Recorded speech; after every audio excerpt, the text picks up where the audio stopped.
Nobody in that quiet stretch of suburban Ohio could have guessed that one early morning visit would crack open a truth no one was ready to face. By the time Evelyn Carter stepped back out of that house with her granddaughter in her arms, nothing would feel harmless anymore. What looked at first like a small change in plans, the kind of thing families shrug off every day, would turn into the moment she realized that danger does not always arrive wearing the face people expect. Sometimes it comes dressed in politeness, old age, and a history everyone assumes makes a person safe. And sometimes the only one who sees it in time is the woman everyone else thinks is overreacting. That morning began with a feeling Evelyn could not shake. It was not dramatic at first. It was not panic. It was only that low, stubborn pressure in her chest that had followed her since dawn, the kind that made ordinary silence feel wrong. She sat at her kitchen table long after her coffee had gone cold, staring at her phone, checking the time again and again, telling herself to stop. Lily was not supposed to come home until later that evening. That had been the plan. Megan had arranged it, and Evelyn had already heard all the reasons why it made sense. Work had become relentless. Childcare was expensive. Harold Whitman had helped before. He was elderly, yes, but he had always been described as gentle, educated, dependable. A retired school counselor. The kind of man people trusted because he spoke softly and smiled with tired kindness. On paper, there was nothing alarming about any of it. And still, Evelyn could not sit still. The house felt too quiet. The clock on the wall sounded louder than usual. Every time she tried to busy herself with something practical, wiping the counter, folding a dish towel, rinsing out the coffee mug she had no intention of refilling, she found herself drifting back to the same thought, go get Lily now. She did not have evidence. She did not have logic clean enough to defend. She only had instinct, and instinct had carried her through most of her life far more reliably than other people's explanations ever had. By the time she took her keys from the hook near the front door, she was already trying to argue with herself. She told herself she was being dramatic. She told herself she was making too much out of nothing. She told herself that Megan would be irritated, that Harold would be embarrassed, that she would look foolish if she arrived for no reason. But none of those thoughts had enough weight to stop her. The unease was stronger. It sat in her bones and refused to move. The roads were mostly empty as she drove across town. Morning traffic had not fully built yet, and the neighborhoods she passed still looked half asleep, porches damp with dew, trash bins waiting at curbs, small American flags hanging limp beside garages. It should have felt normal. It should have soothed her. Instead, every mile made the feeling worse. She gripped the steering wheel harder than she realized, eyes fixed ahead, jaw tight. She kept thinking of Lily's small face, of the way children sometimes sense something long before adults let themselves name it. She thought of all the times people dismissed fear in children because it was inconvenient. She thought of how often grown-ups preferred easy arrangements over hard truths. Harold's house stood near an older industrial edge of town where the lots were bigger and the homes sat farther apart. Even before Evelyn pulled fully into the driveway, something about the place made her stomach turn.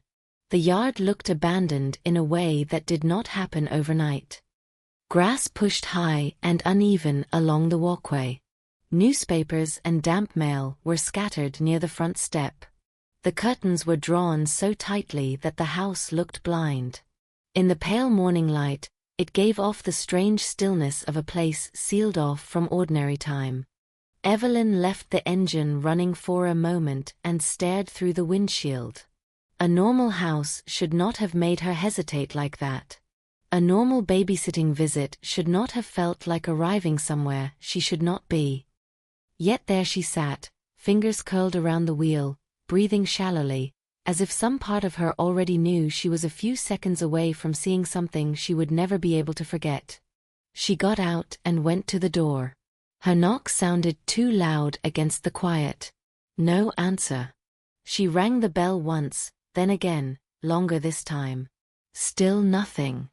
The silence on the other side stretched long enough to become its own warning. Just as she was about to knock again, she heard movement inside, slow and dragging, the sound of someone approaching from farther away than they should have been. The door opened only a few inches. Harold Whitman stood there in a wrinkled button-down shirt and slacks that looked like he had slept in them. Up close, he seemed smaller than Evelyn remembered, but more unsettling too. His face was pale and slack, his eyes unfocused in a way that did not match the moment. He stared at her as though he needed extra time to place her, like her face was a photograph he had once known and now had to reconstruct from scraps. He almost smiled, then lost it. He said a name that was not hers, caught himself, and shifted into an awkward stillness that made the air between them tighten. Evelyn's pulse kicked harder. She asked for Lily. Harold did not answer in any clear way. He stepped back from the door, leaving space for her to enter, but his expression did not change. It was the expression of a man who had already drifted somewhere else while his body remained standing in the hallway. As soon as Evelyn crossed the threshold, the smell inside hit her. Old food. Dust. Laundry that had sat too long. The place was warm in a stale, airless way. Dishes were stacked in the kitchen sink. Papers and unopened envelopes covered the dining table. One lamp glowed dimly in the middle of daylight, as if the house had forgotten what time it was. Harold moved through the room with a distracted, unsteady rhythm, muttering fragments of thoughts that did not connect. He mentioned a game. He mentioned needing to get ready. He seemed to be speaking partly to Evelyn, partly to someone long gone, and partly to himself. Nothing in his tone was loud or violent. That was what made it worse. The wrongness of it did not come from aggression. It came from the sense that reality inside that house was slipping and no one had stopped it. Then Evelyn heard it. Not loud. Not a scream. Just a muffled, broken little sound from upstairs, the unmistakable sound of a child trying not to cry too hard. Everything in her sharpened at once. She did not wait for permission. She did not ask another question. She moved toward the stairs with sudden purpose, her heartbeat pounding so hard it felt painful. Behind her, Harold said something she barely registered, some confused objection or unfinished thought, but she was already climbing. The hallway upstairs was dim. One door stood half open. The crying came from there. When she reached it and pushed it wider, the scene inside stopped her cold for one terrible second. Lily was curled into herself in the far corner of the room, pressed against the wall with her stuffed rabbit clutched so tightly its fabric was twisted in her fists. Her face was wet with tears. Her small body looked rigid with the kind of fear that had already lasted too long. Not startled fear. Not the quick fear that rises and fades. This was the fear of a child who had been trying to endure, trying to stay quiet, trying to make sense of something too strange for her to understand. In the middle of the room, Harold moved slowly in a way that made Evelyn's blood run cold. A white bedsheet hung around his shoulders, half trailing behind him. His arms were lifted out awkwardly, not like a man playing with a child in any normal, cheerful sense, but like someone acting inside a memory only he could see. His face held a baffled intensity, and he was calling for someone who was not in that room, someone whose name clearly belonged to another time, another life. He was looking in Lily's direction without truly seeing Lily at all. It was the kind of moment that rearranges itself instantly in a grandmother's mind. The dark room, the covered windows, the crying child, the confused old man moving through a private world that had swallowed the present whole. Evelyn did not need anyone to explain it. She did not need a second opinion. She did not need the scene to become more overtly terrible in order to understand that whatever line people use to separate safe from unsafe had already been crossed. She crossed the room in seconds and dropped beside Lily, gathering her into her arms so quickly that the child practically collapsed into her. Lily was shaking. Not fussing, not whining, not reacting for attention. Shaking. Her breath came in small broken pulls against Evelyn's shoulder as she clung to her with desperate strength. Evelyn felt that tremor all the way through her own body, and with it came a wave of fury so clean and immediate it left no room for doubt. Harold stopped moving. For a second he simply stared at them, the sheet slipping from one shoulder, his face blank with confusion. He looked not angry, not guilty, not even aware of what had just happened. He looked like a man waking halfway from a dream and finding strangers standing in the middle of it. That was almost more frightening than if he had been defensive. There was no stable ground in him, no reliable recognition, no sense that he understood why the little girl was terrified or why Evelyn's body had become a shield between them. Lily buried her face against Evelyn's neck and held on. That was enough. Evelyn lifted her granddaughter and stood, her movements quick and certain now, every hesitation burned away. She did not argue. She did not explain. She did not stay long enough to hear any excuse that might soften the shape of what she had just seen. She carried Lily down the stairs, past the stale kitchen and the cluttered table and the old man who remained near the bottom of the hall looking lost inside his own house. The morning air outside hit Evelyn like a shock, cold and clean, and only then did she realize how little she had been breathing indoors.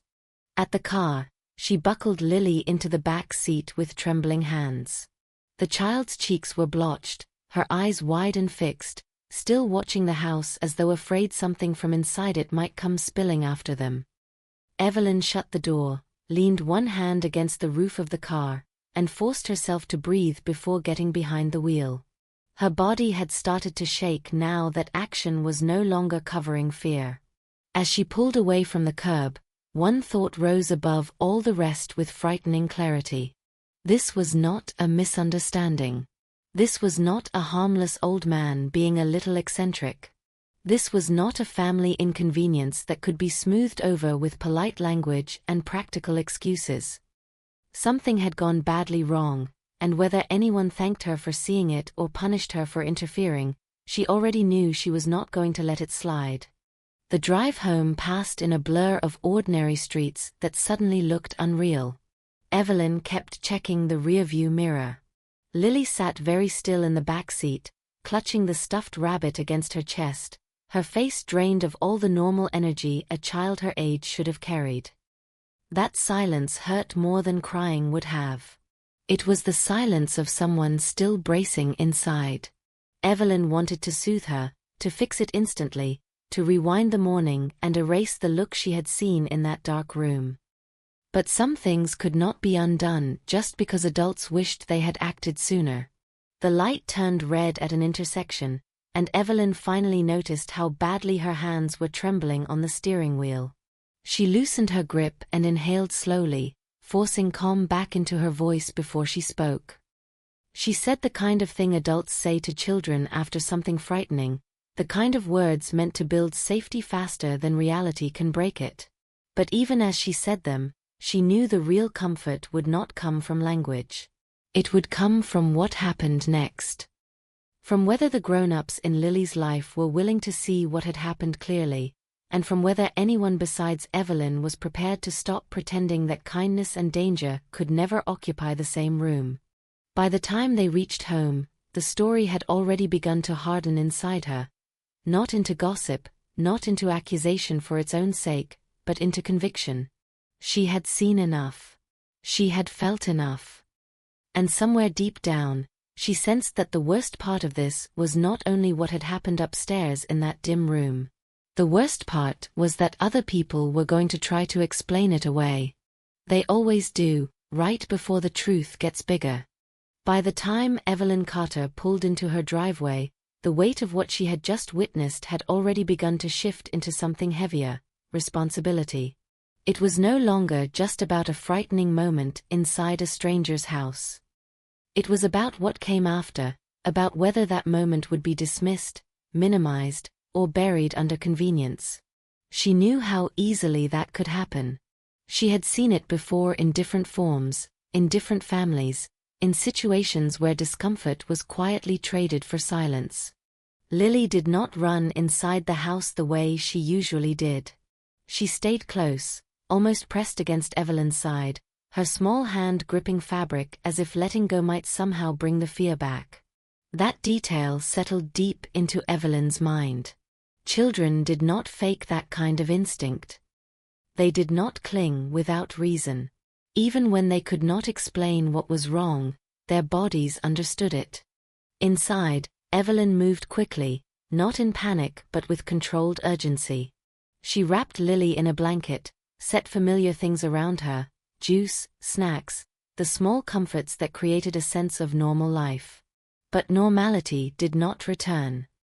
The house felt different now, quieter in a strained way, as if something invisible had followed them home. Lily's eyes kept drifting toward the door. Every small sound made her shoulders tighten. She was no longer reacting to something happening. She was anticipating something that might. That was when Evelyn understood the depth of it. Fear had settled in, not as a moment, but as a memory already forming. She reached for her phone and called Megan. No answer. The absence of response sharpened her frustration almost immediately. It was not just inconvenience. It was the growing realization that she might have to carry this alone for a while. She tried again, then again, each time watching the call slip into silence. The longer it went unanswered, the more the situation shifted from urgent to isolating. Evelyn sat at the kitchen table, phone in front of her, replaying every detail she had seen, forcing herself to stay precise, to separate emotion from fact.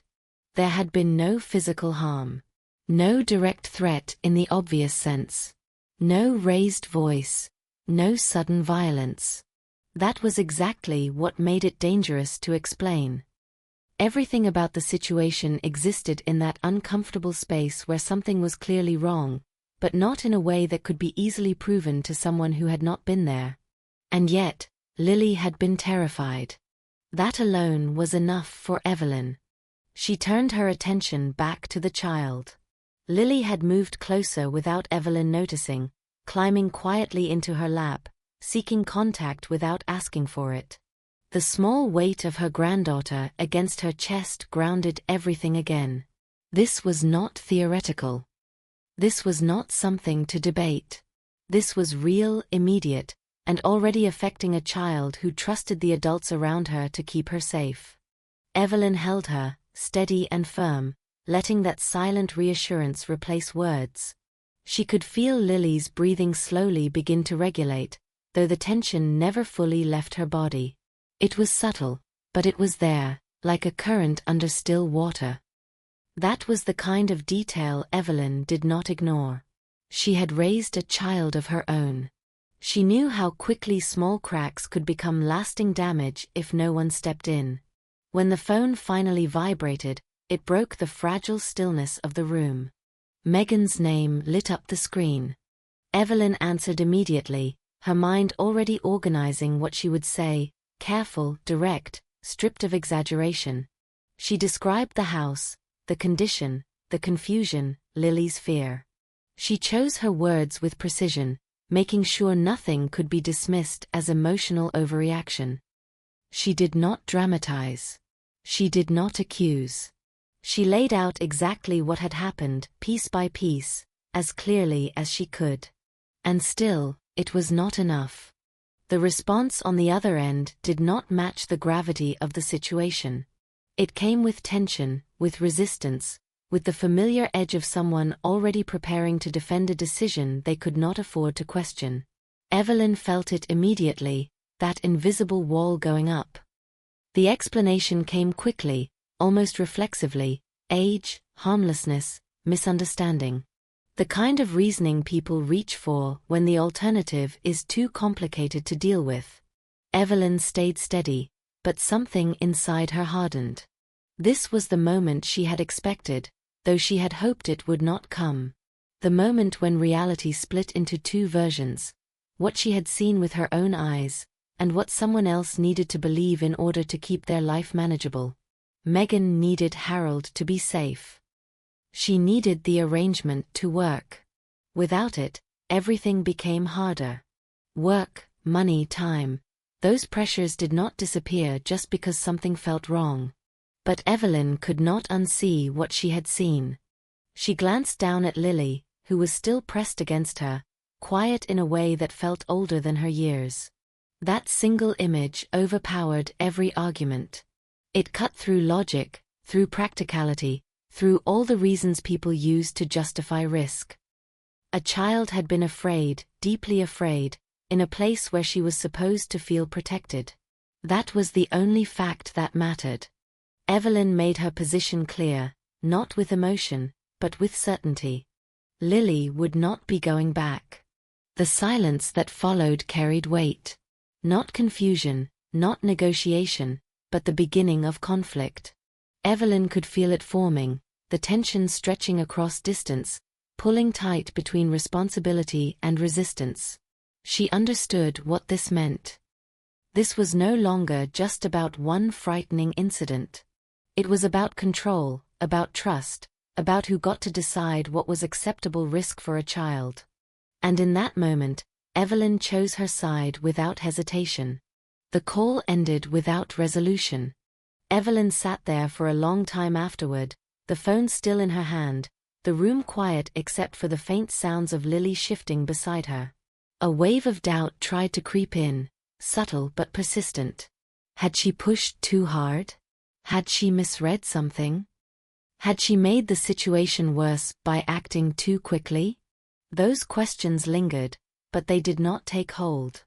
Because every time uncertainty began to form, it collided with the memory of that dark room, the covered windows, the trembling child, and the old man moving through a reality that no longer matched the present.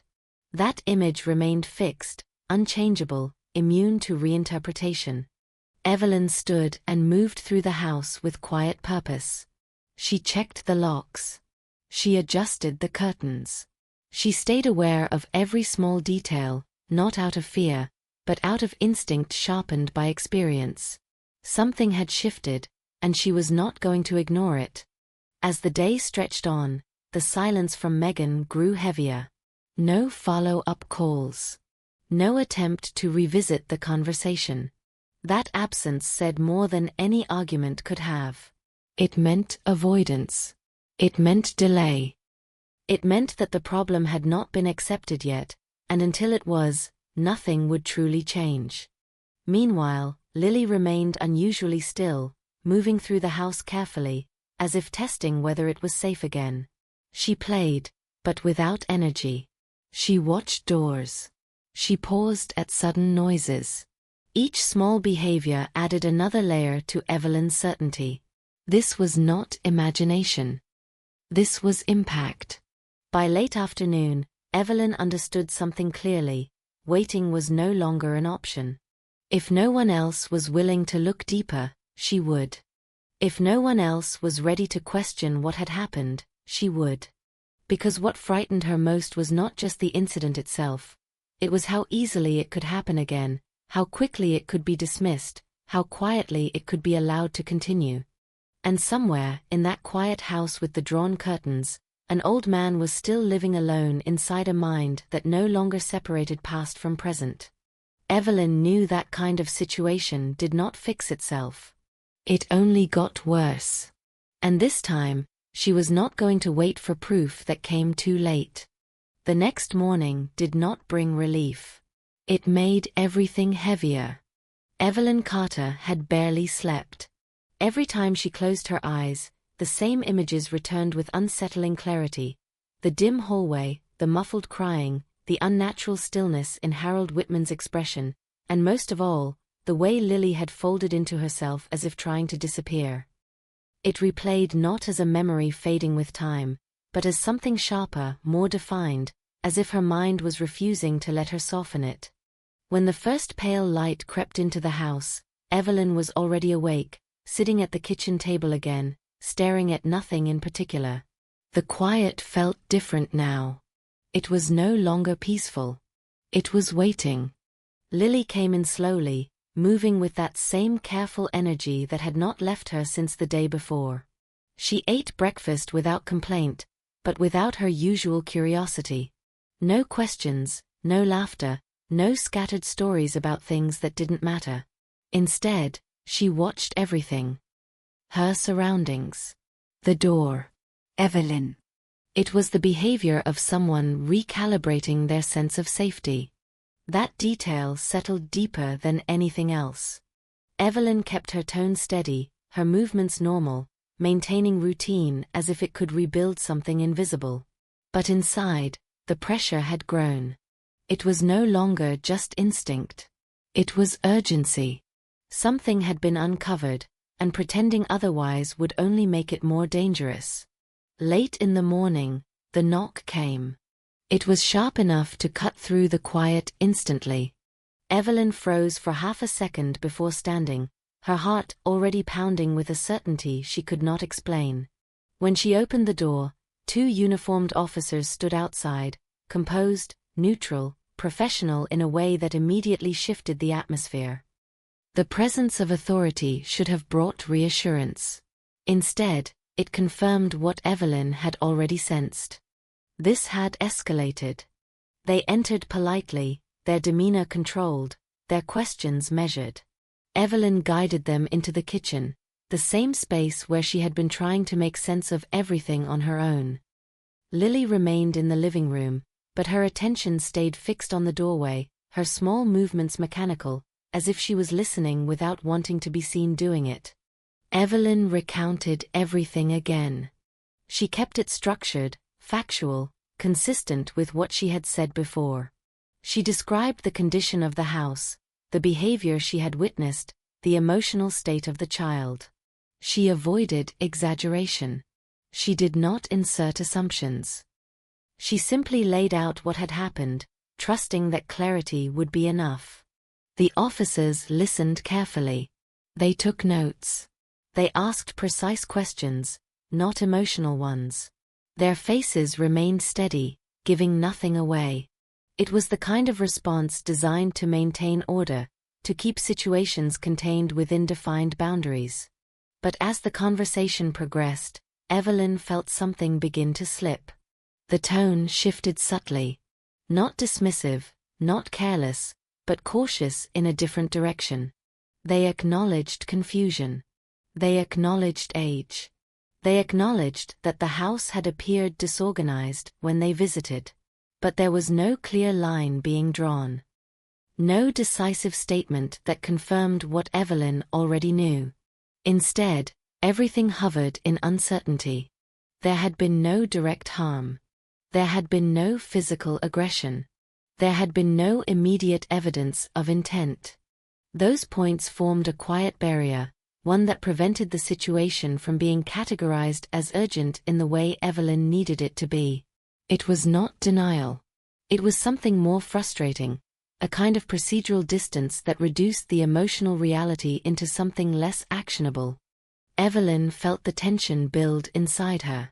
Because what they were describing made sense in a technical way, but not in a human one. Fear did not need bruises to be real. Confusion did not need violence to become dangerous. A child did not need to be physically hurt for a situation to cross a line that should never be crossed. She understood their position. But she also understood its limits. The conversation ended with reassurances that the situation would be documented, that recommendations would be made, that nothing immediate could be enforced without clearer evidence. It was careful language, balanced, designed to avoid overreach. When the door closed behind them, the house felt larger than before. Not safer. Just emptier. Evelyn stood still for a moment, her eyes fixed on the space they had occupied, her mind processing what had just happened. She had expected resistance from Megan. She had expected denial rooted in necessity. But she had not expected this neutral response that acknowledged everything and resolved nothing. It left her alone with the responsibility again. Lily approached slowly, climbing onto the chair beside her without speaking. That silent presence was enough to pull Evelyn back into focus. The child's behavior had not changed. If anything, it had deepened. She remained alert, watchful, carrying something that had not been released by time or explanation. That was the only confirmation Evelyn needed. Later that afternoon, Megan called. The tone was different this time. Not dismissive. Not defensive in the same way. But strained, exhausted, carrying the weight of consequences that had begun to ripple outward. The situation had moved beyond a private disagreement. There were reports now. There were questions. There was attention. Evelyn listened, absorbing the frustration, the blame, the implication that things had been made worse by her actions. And for a brief moment, the doubt returned. It came quietly, slipping in through the cracks left by uncertainty. Had she pushed too far? Had she forced something into the open that could have been handled more quietly? Had she turned a manageable situation into something larger than necessary? But that doubt did not last.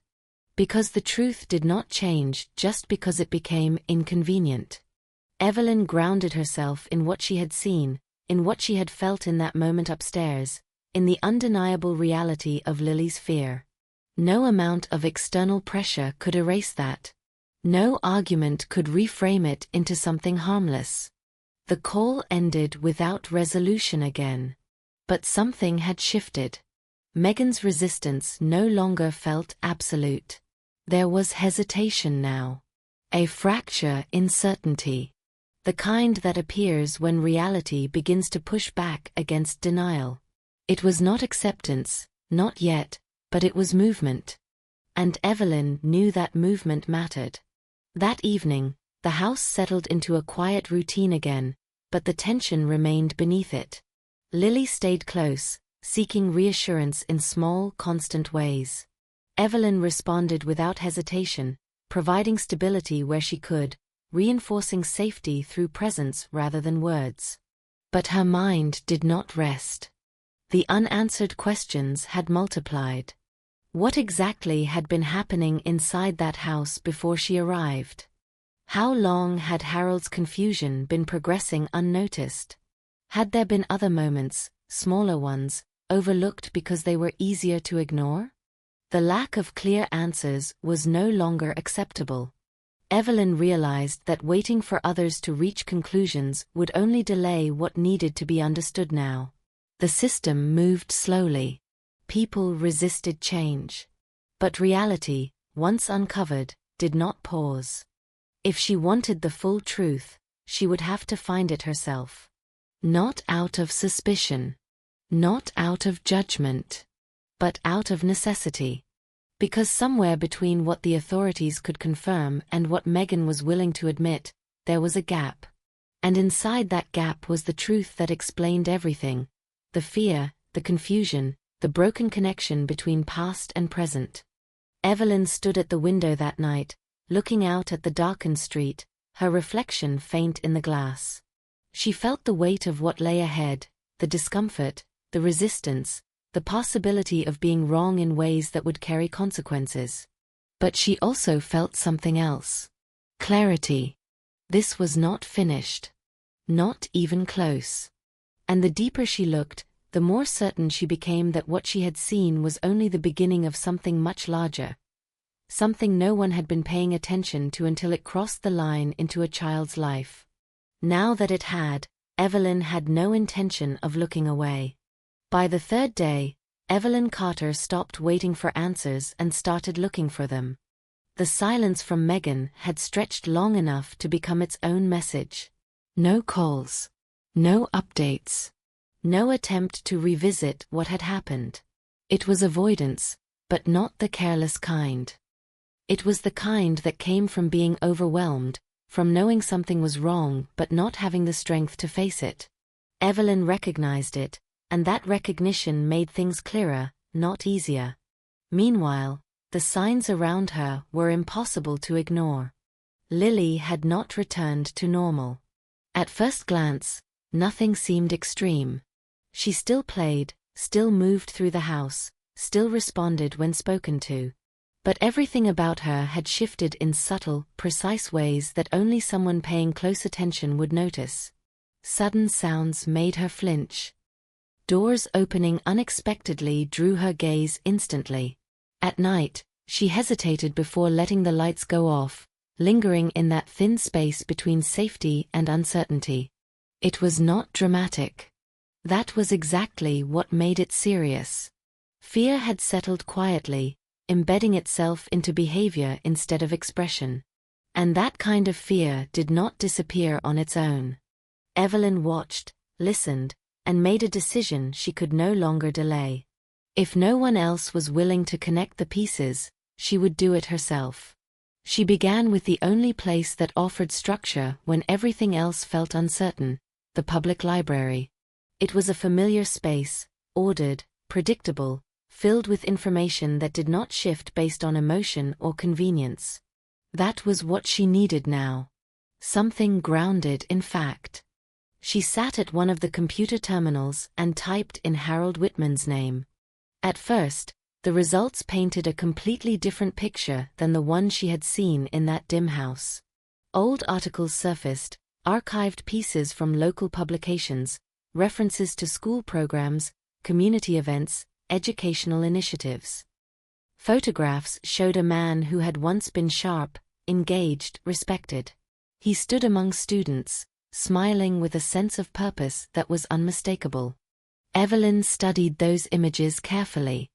It mattered to her that this man had not always been what she saw now.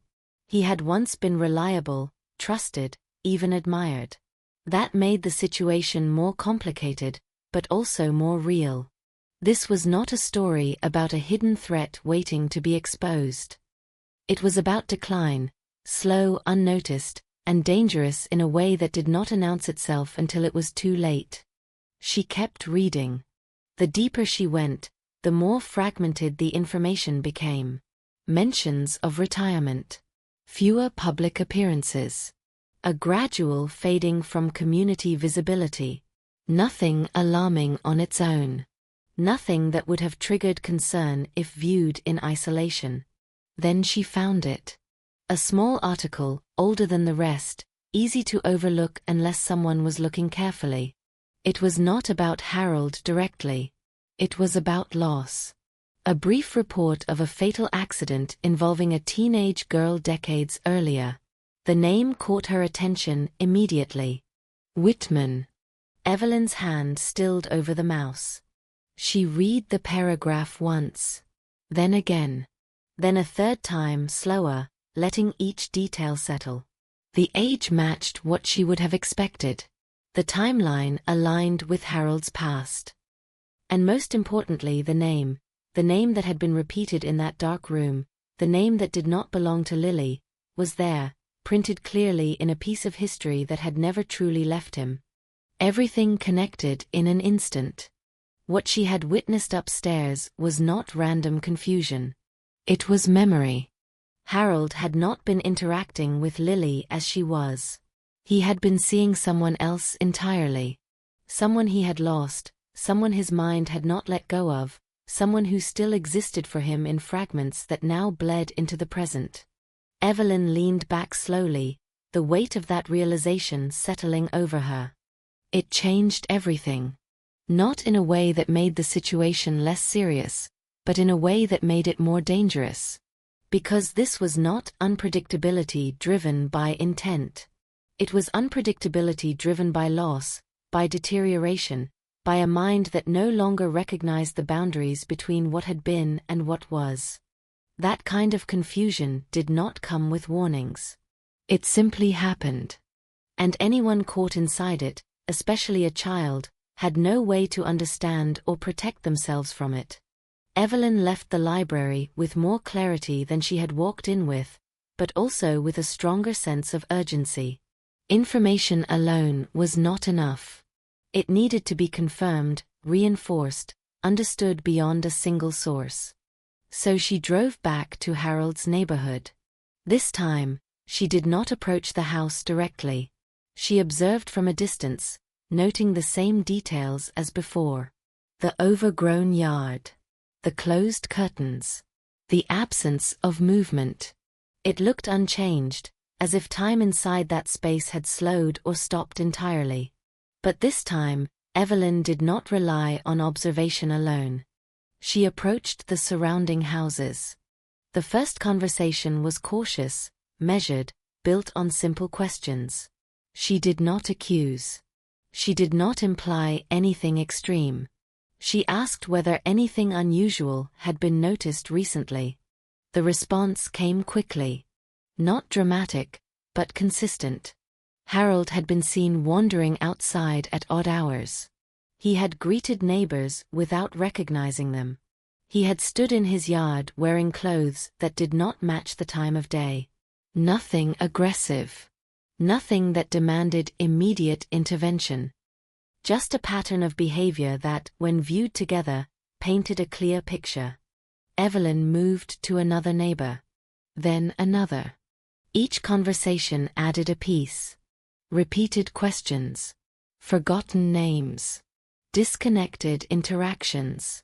Small incidents that had been dismissed individually because they were easier to ignore than to address.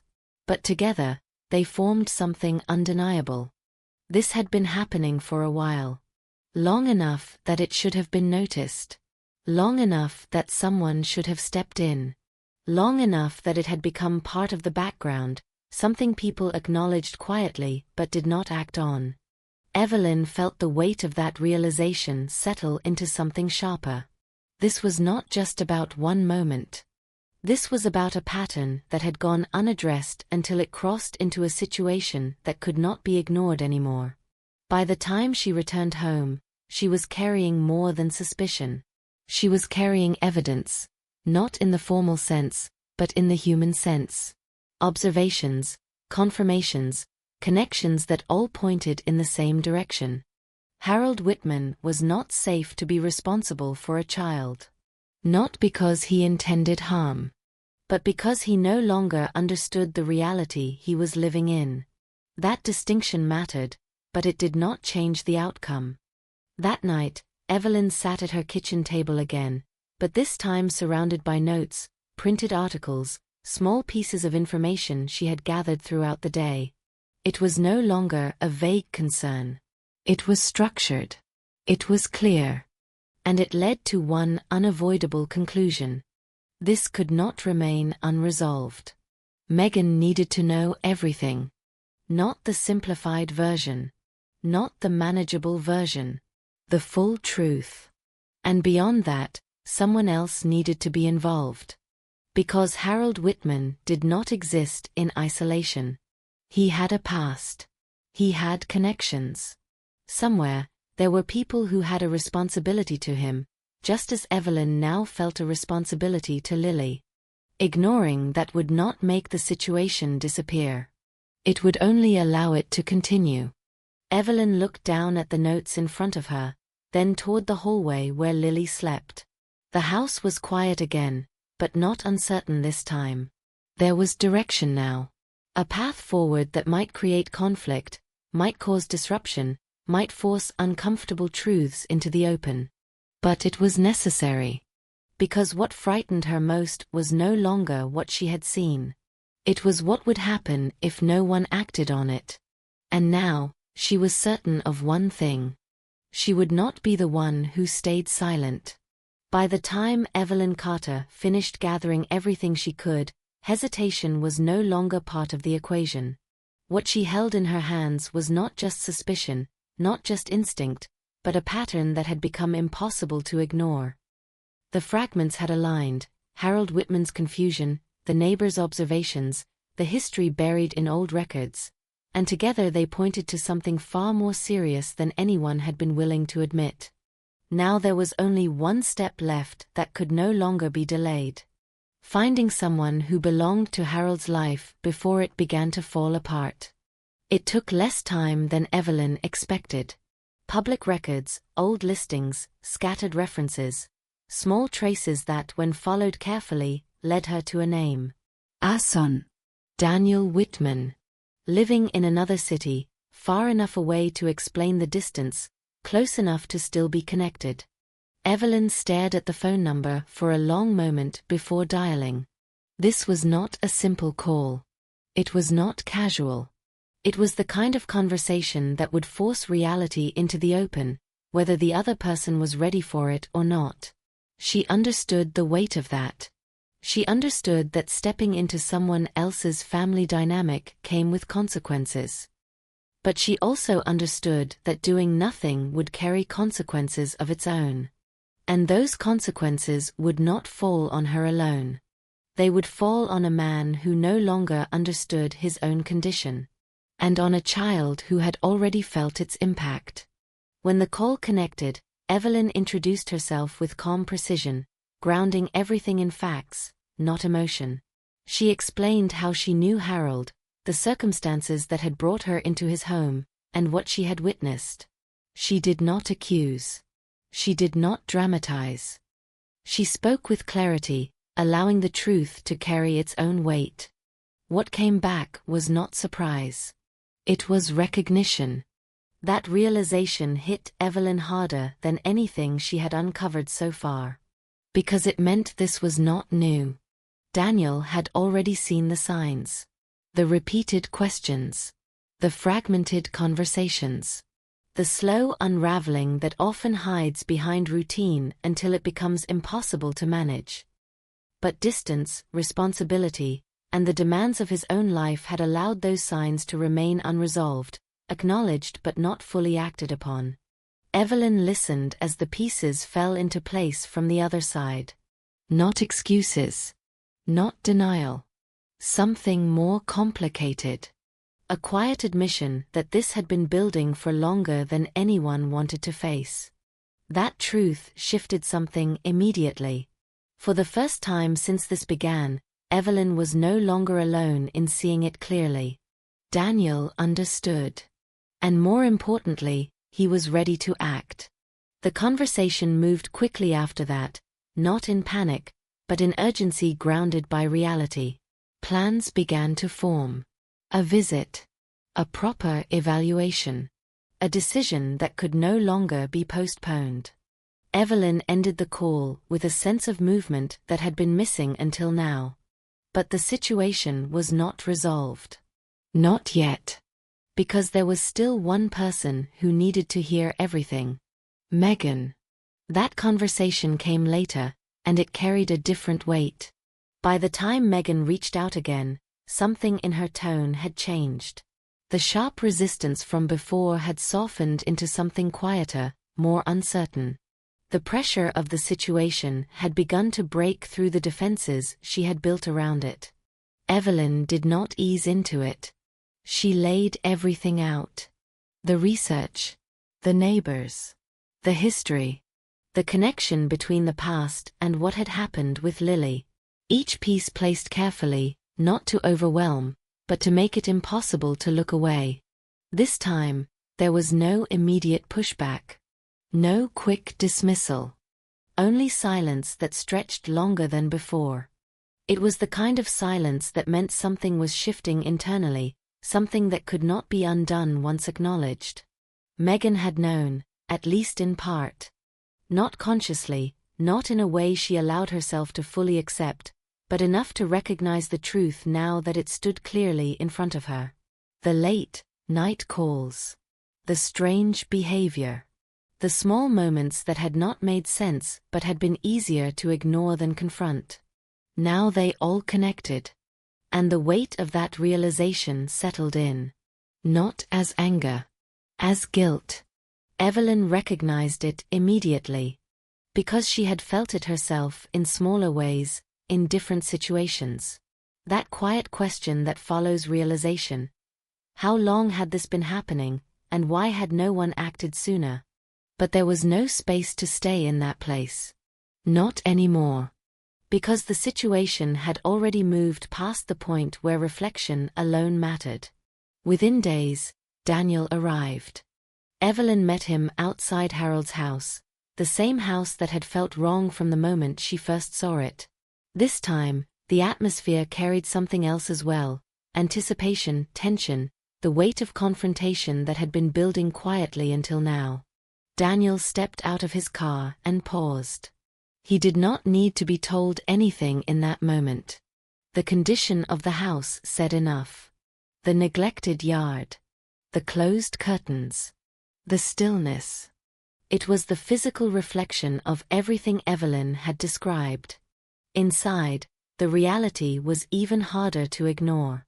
Harold did not recognize his son immediately. That single moment erased any remaining doubt.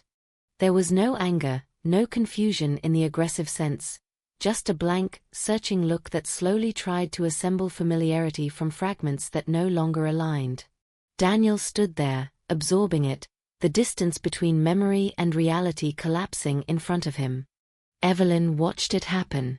She saw the shift, the moment when denial fully gave way to acceptance. Because this was no longer something that could be explained away. It was visible. Undeniable. From there, everything moved quickly. Appointments were scheduled. Evaluations arranged. Conversations that had been avoided for too long were finally confronted. Megan joined them, her presence quieter now, stripped of the resistance that had once defined her stance. The waiting room where they all sat together carried a different kind of silence. Not uncertain. Resolved. Each of them understood, in their own way, what was coming. And when the diagnosis finally arrived, it did not shock anyone. It confirmed what had already been seen. Advanced cognitive decline. Not early. Not mild. Progressed. The kind that explained everything. Harold's confusion, his behavior, the way his past had begun to overwrite his present. It gave a name to what had been unfolding quietly, turning scattered moments into a single, coherent reality. But understanding did not make it easier. It only made it real. Evelyn stood slightly apart as the weight of that reality settled over the others. Daniel carried it with quiet resolve. Megan with visible exhaustion. Each of them processing the same truth from different angles, but arriving at the same conclusion. Things could not continue the way they had been. Harold could not remain alone. And he could not be responsible for anyone else. The decision that followed was not immediate, but it was inevitable. Care would be arranged. Supervision ensured.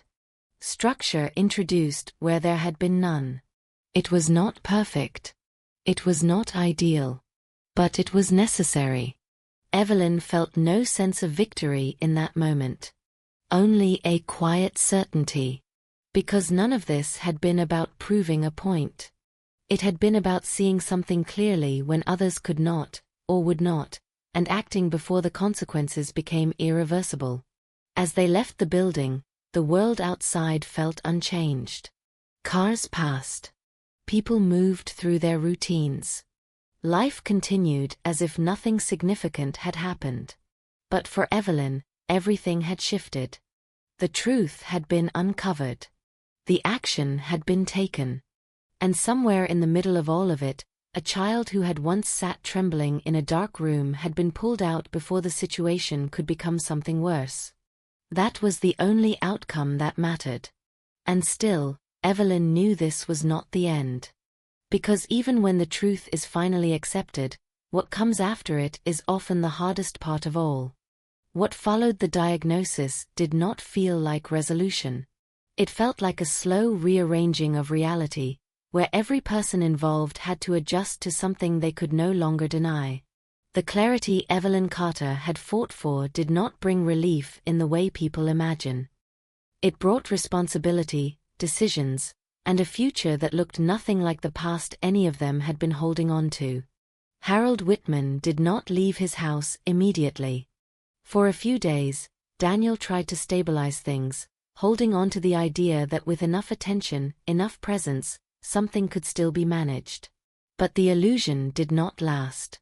The signs that had once been scattered became constant. Forgotten tasks turned into real risks. The stove left on. Doors left open. Nighttime wandering that blurred the boundary between safety and danger.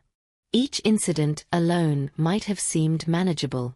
Together, they formed something undeniable. A quiet, growing hazard. It became clear quickly that time was not on their side. The decision that followed carried weight none of them could escape. Moving Harold into a care facility was not about convenience. It was about necessity. The kind that leaves no comfortable alternatives behind. The kind that forces people to choose between what feels right emotionally and what is actually safe. The day it happened, everything felt unusually still.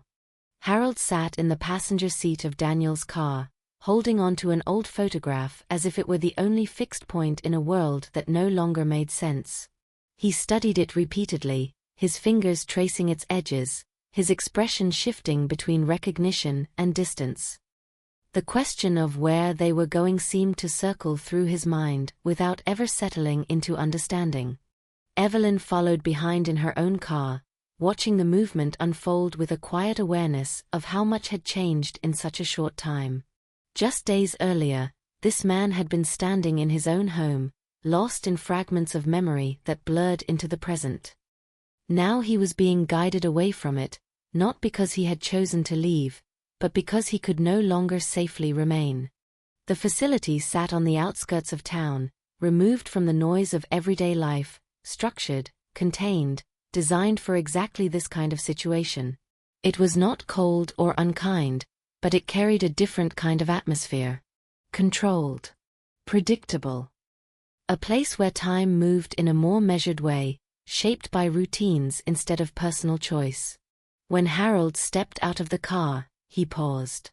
For a brief moment, something in his expression sharpened, as if clarity had surfaced just long enough for him to register the unfamiliar surroundings. He looked around slowly, taking in the space, the quiet, the unfamiliar order of it all. Then, just as quickly, that moment passed, replaced again by the soft confusion that had become constant. Evelyn saw it clearly. That brief return of awareness made everything heavier. Because it meant that somewhere inside him, there were still fragments of understanding, still pieces of the man he had been, aware enough to sense that something significant was changing, but not enough to fully grasp it. The first days were difficult. Visits were inconsistent in their meaning. Some moments Harold recognized faces, responding with faint familiarity. Other times, he looked at the same people with polite detachment, as if they were strangers passing through his space. The instability of those interactions created its own quiet tension. No one knew which version of him they would meet on any given day. But something did begin to change. The restlessness faded. The disorganized movement that had once filled his home gave way to a slower, more contained rhythm. The environment around him provided boundaries his own mind no longer could. He slept more regularly. His movements became less erratic. The constant edge of unpredictability softened. It was not recovery. It was stabilization. And for the first time, that was enough. Lily's return to that environment happened gradually. At first, she stayed close to Evelyn, her small hand always within reach, her body still carrying the memory of fear. But the setting was different now. No dark rooms. No confusion spilling into unpredictable behavior. Harold sat outside sometimes, feeding birds, his movements calm, his attention directed outward instead of inward. Lily watched him carefully. Not with fear this time, but with cautious curiosity. The distance between them was no longer defined by uncertainty. It was defined by structure, by the presence of others, by an environment that removed the elements that had made the original situation so frightening. Over time, that distance began to shift. Not completely, not quickly, but enough. One day, Lily approached with something small in her hands, a drawing, simple, bright, unmistakably hers.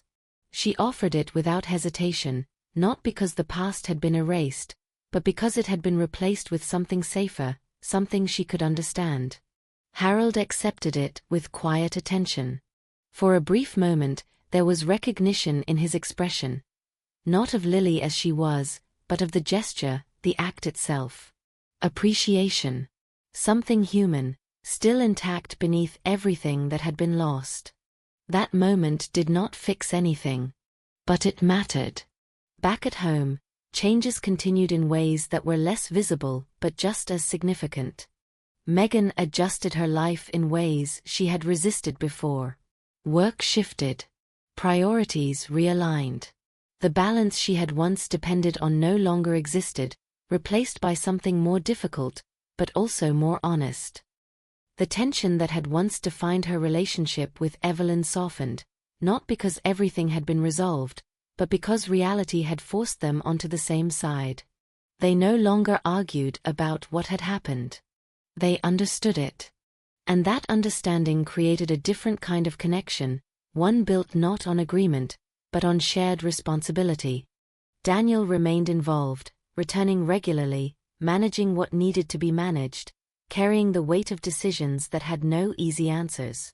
The distance that had once allowed things to go unnoticed was gone. In its place was presence, consistent and necessary.